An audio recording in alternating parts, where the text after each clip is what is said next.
வர வர என்னால நீங்க அனுபவிக்கிற கஷ்டங்களை பார்க்கும்போது எனக்கு ரொம்ப சங்கடமா இருக்கு மாமா. தயவு செஞ்சு நீங்க ஒரு சின்ன வீடு வச்சுக்கோங்க.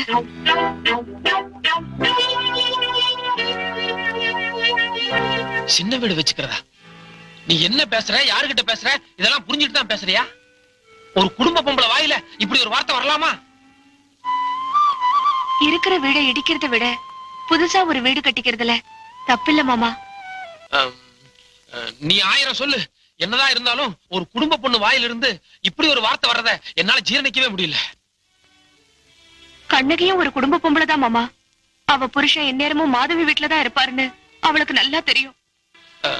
நீ சொல்றதெல்லாம் நியாயமா தான் இருக்கு. ஒரு நல்ல பொண்டாட்டி நல்ல புருஷனுக்காக எப்பேற்பட்ட தியாகத்தையும் செய்வா அப்படிங்கிற ரீதியில சொல்ற. ஆனா சின்ன வீடு வைக்கிறதுங்கிறது நினைச்சுன்னே கிடைச்சு இதெல்லாம் கதைக்கு ஓகேமா, நடைமுறைக்கு சாத்தியமா என்ன?